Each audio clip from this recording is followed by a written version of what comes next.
मैं आपसे ये पूछना चाहूंगा कि नरेंद्र मोदी ने और उनकी सरकार, जिसको नीतीश कुमार की तारीफ हासिल है, जो नया वक्फ का कानून बनाया है, क्या आप उस वक्फ कानून की तारीफ करते हैं?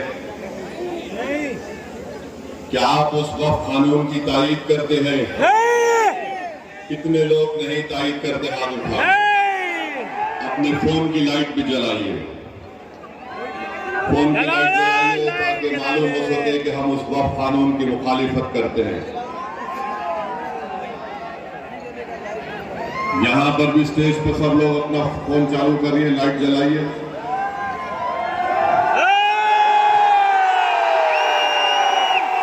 लाइट चालू करिए।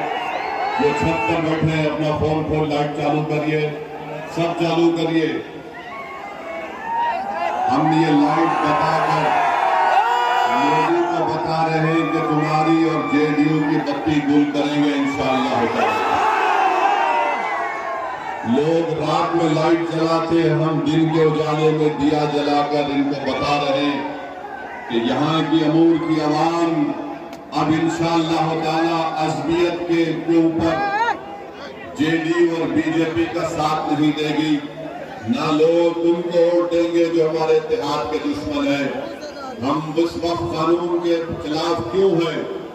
आप अपने फोन को जेब में रख सकते हैं। आपने पैगाम दे दिया नरेंद्र मोदी को और नीतीश कुमार को कि ये वक्त का कानून ये है। मोदी ने ये कानून और नीतीश कुमार ने ये कानून इसलिए बनाया ताकि हमारी मस्जिदों को छीना जा सके। ये कानून इसलिए बनाया गया ताकि आपकी दरगाहों को और खानखाहों को छीना जाए, कब्रस्तानों को छीना जाए। मैं ये बात जिम्मेदारी के साथ कह रहा हूं, ये जो कानून नीतीश कुमार और नरेंद्र मोदी ने बनाया, ये हमारे संविधान में, आईन में जो मजहब पर चलने की इजाजत हमको दी गई दफा 25 और 26 के खिलाफ अपनी ताकत की बुनियाद पर नरेंद्र मोदी और नीतीश कुमार ने इस तरह का कानून बनाया। मैं अमूर की आवाम से अपील करने आया हूं, याद रखो मस्जिद किसी की भी हो सकती है। मस्जिद में नमाज सुरजापुरी भी पढ़ता है, मस्जिद में नमाज कुलैया भी पढ़ता है, मस्जिद में नमाज शेरशाबादी भी पढ़ता है, मस्जिद में नमाज देवबंदी भी पढ़ता है, मस्जिद में नमाज बरेलवी भी पढ़ता है। मगर याद रखो, अगर कोई अल्लाह के घर को छीनने का कानून बनाएगा तो मैं तुमको अल्लाह और इन तमाम चीजों को इत्तसाम में रखकर कह रहा हूं, याद रखो मस्जिद के खिलाफ अगर कोई कानून बनाता है तो आप पर अब जिम्मेदारी है कि आप अपनी तमाम असबियतों को छोड़कर अपनी मस्जिद और दरगाह और खानखा को बचाने के लिए खड़े हो जाइए। और बचाने का तरीका ये है अमूर की जनता कि ये पैगाम आपको देना है कि जिसने हमारी मस्जिद को छीनने का कानून बनाया हम उसको शिकस्त देंगे, वो हमारे वोट का हकदार नहीं है। मैं आपसे अपील कर रहा हूं कि मोदी को एक पैगाम देना है, नीतीश कुमार को एक पैगाम देना है अमूर से कि जो इस तरह का काला कानून बनाया गया जो हमारे संविधान के खिलाफ है। अरे बताओ, बिहार में हमारे हिंदू धर्म के बोर्ड है, वहां पर कोई गैर हिंदू मेंबर नहीं बन सकता, तो कैसे बिहार के वक्फ बोर्ड में एक गैर मुस्लिम को मेंबर बनाया जाएगा? ये तमाम साजिश इसलिए की गई ताकि हमारे मस्जिदों को छीना जा सके। याद रखो मेरी इस बात को, मैं पार्लियामेंट में खड़े होकर मोदी और नीतीश कुमार के एमपीज के सामने कहा ये काला कानून है। मैं इस काले कानून को फाड़ता हूं क्योंकि संविधान के खिलाफ बनाया गया है। मेरे अजीज दोस्तों और बुजुर्गों, मैं जिम्मेदारी के साथ कह रहा हूं, अगर तुम अज़बियत का शिकार हो जाओगे तो नीतीश कुमार और मोदी की कामयाबी हो जाएगी। क्या तुम उनको कामयाब करोगे या उनको नाकाम करोगे? मुझे बताइए। आप नाकाम करेंगे नीतीश कुमार और मोदी को, आप नाकाम करेंगे नीतीश कुमार और मोदी को। तो लगाइए मेरे साथ नारा, नारे तकबीर, नारे तकबीर। असबियत का शिकार मत होइए। याद रखिए, ये चुनाव इस बात को तय करेगा कि जो लोग ऐसा कानून बनाए हैं जिससे मस्जिदों को छीना जाएगा, जिसमें मुजरिम नीतीश कुमार भी है और नरेंद्र मोदी भी है, याद रखो अपने इत्तेहाद को पारा पारा होने मत दो। इत्तेहाद अगर कमजोर होगा तो इनकी हिम्मतें और हौसले बढ़ जाएंगे। ये संविधान के खिलाफ एक वक्फ के कानून को बनाकर हमारी मजहबी तशक्कुस को, हमारी मजहबी शनाख्त को छीनने की कोशिशें की जा रही है। जो पार्टी आज नीतीश कुमार का निशान लेकर आ रही है, मैं उनसे पूछ रहा हूं, तुम मेरे एक सवाल का जवाब दो। क्या तुम इस वक्फ कानून की ताईद में वोट हासिल करने आए हो क्या? मैं आज सीमांचल और अमूर में खड़े होकर बेबाकी के साथ कह रहा हूं कि मैं अमूर की जनता से कह रहा हूं कि वक्फ के कानून के खिलाफ तुमको वोट देना पड़ेगा।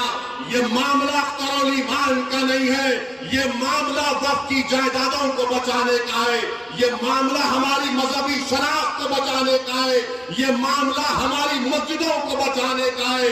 बताओ, तुम मस्जिद बचाने वाले का साथ दोगे या मस्जिद को छीनने वाले का साथ दोगे? 12 तारीख को तुमको पैगाम देना पड़ेगा, अपने इत्तेहाद का पैगाम देना पड़ेगा। अरे जो लोग आज मजलिस पर उंगली उठा रहे, मैं उस वक्फ कमेटी का मेंबर था। 6 महीने में इस कमेटी में लड़ता रहा। उस 45 तरमीमात के खिलाफ मैंने 128 पेजिस की रिपोर्ट पेश की। अरे आज मुझ पर उंगली उठाने वालों, पढ़ो उस रिपोर्ट को। असदुद्दीन ओवैसी को मालूम हो जाएगा कि मैंने कानून को सामने रखकर ये बताया कि तमाम तरमीमात का मकसद एक ही है कि उस पर कब्जा हासिल कर लिया जाए। बताओ, अगर तुम्हारे घर पर कोई कब्जा करता है, क्या 12 साल के बाद वो मालिक बन जाता है? अगर कोई आपके घर पे कब्जा करता है, जमीन पर कब्जा करता है, तो क्या 12 साल के बाद वो मालिक बनता है? मोदी ने ये काम किया कि अगर कोई वक्फ की जायदाद पर 12 साल कब्जा करेगा तो वो मालिक बन जाएगा। बताओ अमूर की जनता, वक्फ की जायदाद का मालिक मोदी है या अल्लाह है? इसका फैसला आपको करना पड़ेगा। बताओ, वक्फ की जायदाद का मालिक कौन है? आज ये कानून बनाया गया कि जो 12 साल उस पर कब्जा काबिज रहेगा वो वक्फ का मालिक बन जाएगा। ये कानून नीतीश कुमार ने और मोदी ने बनाया। अमूर की जनता, ये इलेक्शन इस बात का सबूत तुमको पेश करना पड़ेगा कि जो हमारे खिलाफ इस तरह का आईन के खिलाफ, संविधान के खिलाफ कानून बनाएगा, हम उसको कबूल नहीं करेंगे, उसको अपने वोट के जरिए मुस्तरद करेंगे। क्या आप चाहेंगे कि आपकी दरगाहों को छीन लिया जाए? क्या आप चाहेंगे कि आपके खानकाहों को छीन लिया जाए? क्या आप चाहेंगे कि मिलादुन नबी पर जो हरा झंडा लगाया जाता है उसको कोई रोक दिया जाए? ये फैसला आपको करना है मेरे अजीज दोस्तों और बुजुर्गों।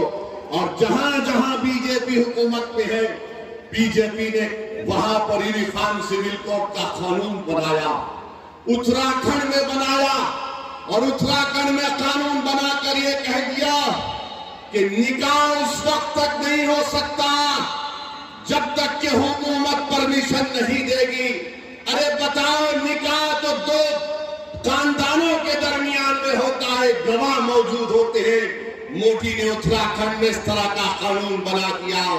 याद रखो, मैं तूफान आने से पहले आपको बाखबर कर रहा हूं। मेरे मुखालिफिन कहेंगे कि ओवैसी जज्बाती तकरीर करता है। अरे ओवैसी सच्चाई को भी बयान कर रहा है तुम्हारे सामने। आपको सबूत देना पड़ेगा कि हम ऐसी ताकतों को शिकस्त देंगे जो हमको बांट कर हमारे कब्रिस्तानों को, मस्जिदों को, दरगाहों को, खानकाहों को वीरान करना चाहते हैं। तमूर की जनता एक शीशा पिला हुई दीवार की तरह तुमको खड़े होकर इन तमाम ताकतों का जवाब देना है। जो हमारी मजहबी तशक्कुस को छीनना चाहती है और एक काला कानून उन्होंने बना दिया। मेरे अजीज दोस्तों और बुजुर्गों, ये अहम वक्त है। आज अगर आप जरा सा भी कोताही खुदा ना खास्ता हो जाएगी तो फिर आने वाले वक्त में हम सिर्फ आंख में आंसू लाकर रोते रहेंगे। अगर 11 तारीख के दिन अमूर की जनता ये तय कर ले कि वक्फ के कानून के खिलाफ वोट देना है, देंगे वक्फ कानून के खिलाफ, देंगे वक्फ कानून के खिलाफ वोट। किसको देंगे वोट? कहीं नीतीश कुमार, जेडीयू और वो जो पुरानी पार्टी उसको तो नहीं देंगे ना। याद रखो, ये बार बार मैं आपको बता रहा हूं, यही नीतीश कुमार है, यही मोदी है। आज बताओ, अमूर में कोई घुसपैठी है? बोलो, अमूर में कोई घुसपैठी है? तो क्या नीतीश कुमार और मोदी नहीं कह रहे हैं कि आकर सीमांचल और अमूर में घुसपैठी है? तुम हमको जलील और रुस्वा करना चाहते हो। सीमांचल और अमूर की सरजमीन पर बसने वाले गयूर लोग हैं। अगर गरीब है मगर गयूर है, गरीब है मगर वो अपनी इज्जत का सौदा करने के लिए तैयार नहीं है। आज मोदी और नीतीश कुमार आकर पूरे सीमांचल को मोदी, आज भी मोदी भाषण में कह रहे घुसपैठियों को निकालेंगे। क्या आप नहीं देख रहे अखबार में कि महाराष्ट्र से, हमारे मुर्शिदाबाद से बंगाली बोलने वाले भारत के नागरिकों को बंबई से, पूना से पकड़कर लाया गया, उनको ले जाकर बांग्लादेश में फेंक दिया गया। कलकत्ता हाई कोर्ट में केस चल रहा है, कलकत्ता हाई कोर्ट में केस चल रहा है। बताओ, अगर तुम्हारी आवाज नहीं होगी अमूर की जनता तो कौन लड़ेगा? क्या तुम उसका साथ दोगे जिसको 30 साल तुमने साथ दिया, जो आज तुम्हारे दरमियान में कभी नजर नहीं आया? क्या आप उसका साथ दोगे जो तुमको घुसपैठी कहकर हमारे इत्तेहाद को पारा पारा करना चाहता है? ये फैसला आपको करना है अमूर की जनता। मैं आपसे वादा कर रहा हूं, मैंने पहले भी कहा और आज भी कह रहा हूं, जब तक ओवैसी जिंदा रहेगा सीमांचल के बच्चे और मां और बहनों के लिए लड़ता रहेगा इंशाअल्लाह। कोई दुनिया का माइका लाल मुझे बिहार और सीमांचल आने से रोक नहीं सकता। अरे मेरे मुखालिफिन जो कहते कह लो, मुझे कोई चीज का फर्क नहीं पड़ता, मगर एक बात तुमको जानना पड़ेगा कि आखिर अख्तर अली ईमान से इतनी दुश्मनी क्यों है? आखिर अख्तर अली ईमान से दुश्मनी क्यों है? दुश्मनी इसलिए है कि ये असेंबली में बहुत बोलता है। ये किसको कामयाब करना चाहती है? उनको कामयाब करना चाहती है जिनके आका उनको हुक्म देंगे कि खामोश, तो वो खामोश हो जाएंगे। मेरे भाई, आपको एक लड़ने वाले की जरूरत है, बोलने वाले की जरूरत है। और जो लोग ये कह रहे हैं कि अख्तर उल ईमान 5 साल का मौका मिला, अरे भाई 30 साल का हिसाब कौन देगा? मुझे बताओ, 30 साल का हिसाब कौन देगा? मुझे बताओ। तुमने अमूर में इतनी बीमारियां पैदा कर दी थी, 5 साल में तो बीमारी का खात्मा नहीं होता। हम जरूर इन तमाम बीमारियों का खात्मा करेंगे इंशाअल्लाह ताला। मैं आपसे वादा कर रहा हूं कि जो काम नहीं हुए वो काम होंगे इंशाअल्लाह ताला। मैं आपके दरमियान में खड़े होकर कह रहा हूं कि अमूर और बैसा ब्लॉक में इंशाअल्लाह ताला हफ्ते में 2 दिन अख्तर उल ईमान अमूर ब्लॉक में बैठेंगे, बैसा ब्लॉक में 2 दिन बैठेंगे। यहां पर हम दफ्तर बनाएंगे, दारुस्सलाम उसका नाम रखेंगे, और 2 महीने में एक मरतबा मैं खुद तुम्हारे दरमियान बैठूंगा और देखूंगा कि अख्तर उल ईमान काम कैसा कर रहे हैं। तो मैं आज तुमसे कह रहा हूं, अमूर की जनता, मैं तुम्हारे सामने गुजारिश कर रहा हूं कि खुदा के लिए आज इत्तेहाद को पारा पारा होने मत दो। दुश्मन कामयाब हो जाएगा। सुरजापुरी, कुरैया, शेरशाहबादी का मामला नहीं है। जिस जमीन का मालिक अल्लाह है उसकी जायदाद के खिलाफ जो कानून बनाया, उस मोदी और जेडीयू के खिलाफ आपको एक ताकत बनकर 11 तारीख के दिन अपने के वोट का इस्तेमाल करना है। क्या आप मेरा साथ देंगे मेरे भाई? मेरी मां और बहनों, आपकी दुआओं की और आपकी साथ की जरूरत है। मेरे बुजुर्गों, हमेशा आपकी सरपरस्ती की और दुआओं की जरूरत है। मजलिस जब से सीमांचल में आई, सबकी नींद हराम हो चुकी है। जो कोई आता है, हर मोदी से लेके अमित शाह से लेके नीतीश कुमार, तेजस्वी, कांग्रेस, एक नई पार्टी आई वो भी ओवैसी क्यों आता? ओवैसी को हैदराबाद से आने की क्या जरूरत है? अरे क्या बिहार तुम्हारे बाप का है क्या? क्या सीमांचल को हम नहीं आ सकते क्या? बराबर आएंगे और लड़ते रहेंगे। हमने अपनी सियासी जिद्दोजहद का बिहार में आगाज आपके दरमियान में सीमांचल की सरजमीन से किया। कोई हमको रोक नहीं सकता।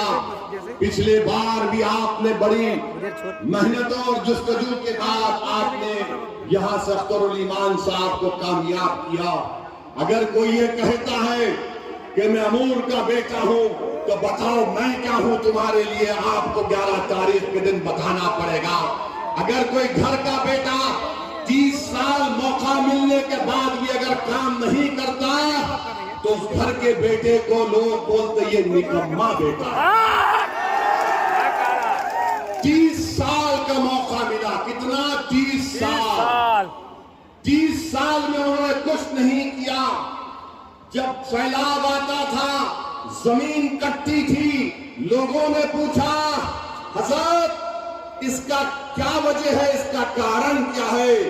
तो हजरत ने फरमाया दसन दसन दसन है। कहा था ना, याद है ना? अख्तरुल ईमान ने कहा कारण यह है कि निकम्मा है। अख्तरुल ईमान ने कहा कारण यह है कि निकम्मा है। अरे कोई घर का बेटा बोलने से घर का बेटा नहीं बन जाता। असदुद्दीन ओवैसी तुम्हारा खादिम था और रहेगा इंशाअल्लाह ताला। अख्तरुल ईमान तुम्हारा खादिम था और रहेगा इंशाअल्लाह ताला।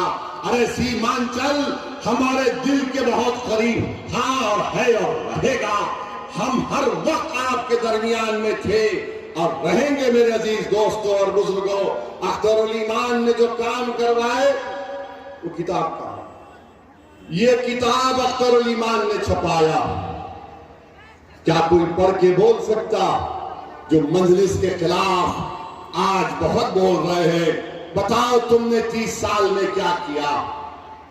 और दूसरी तरफ जो जेडीयू का उम्मीदवार है, मैं तुमको बता चुका हूं मोदी ने क्या क्या किया।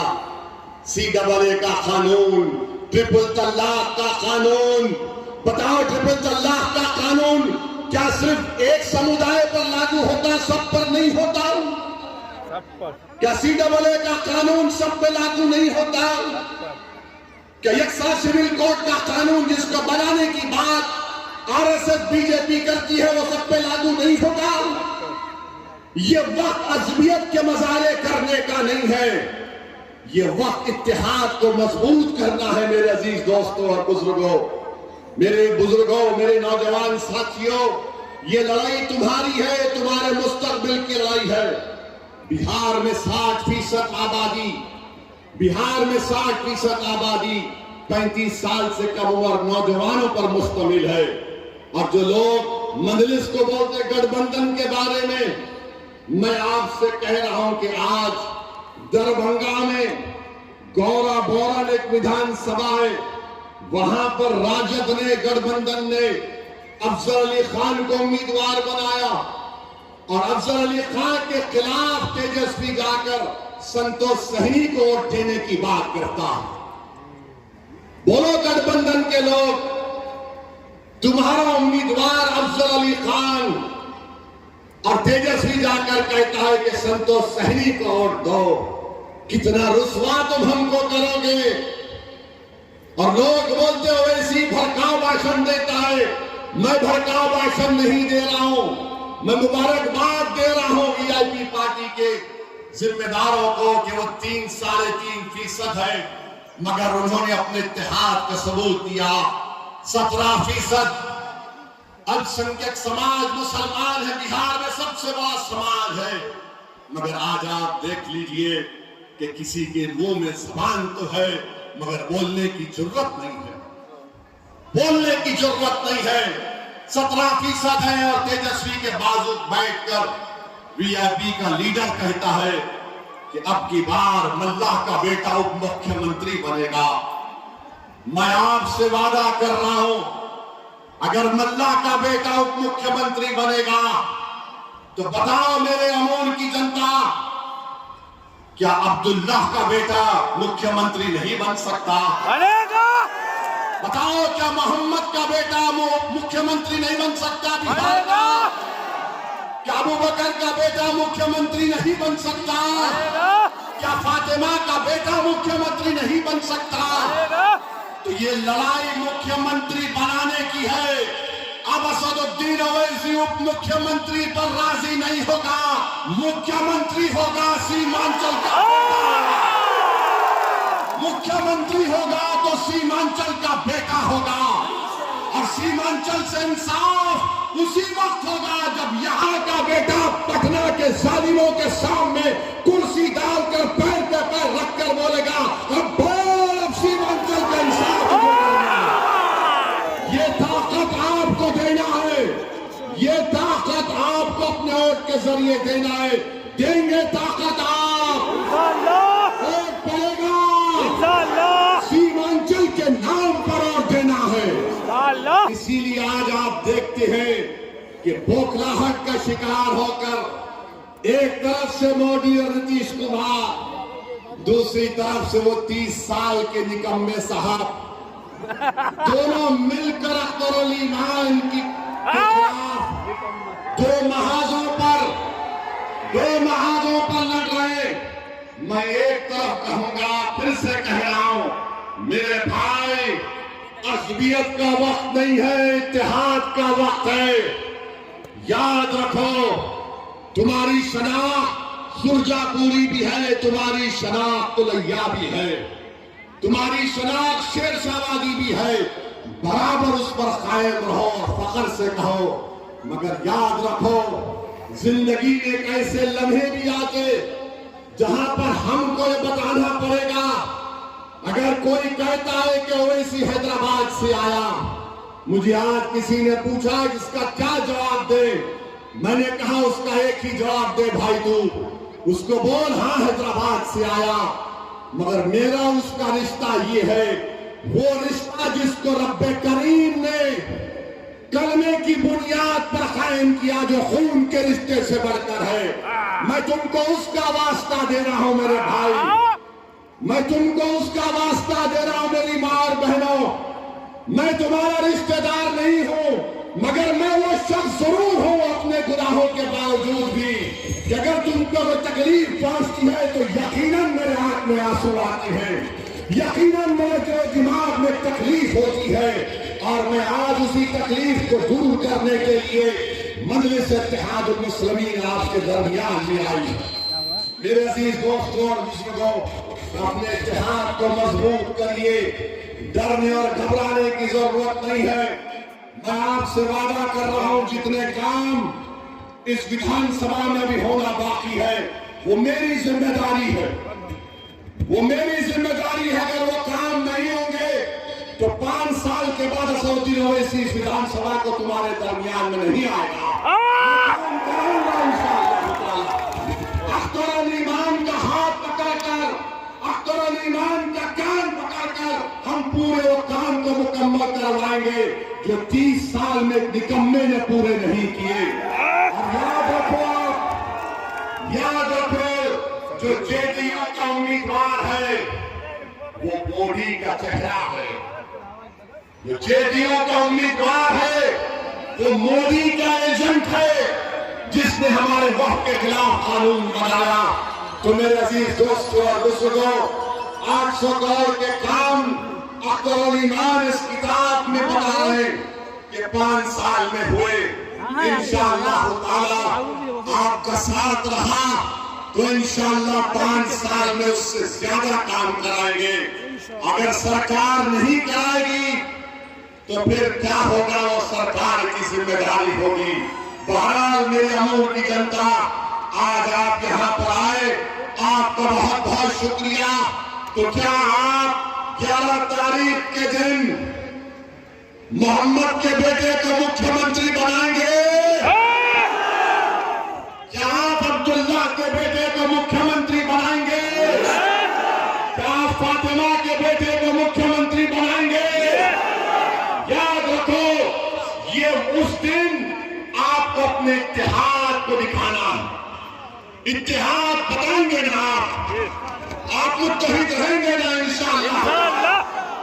तो हमारे साथ आप दुआ करके ये सीमांचल जिंदाबाद, सीमांचल जिंदाबाद, सीमांचल जिंदाबाद, पतन छाप जिंदाबाद, नारे तकबीर, नारे तकबीर। अल्लाह सलामत रखे आपको। अस्सलाम वालेकुम व रहमतुल्लाहि व बरकातहू।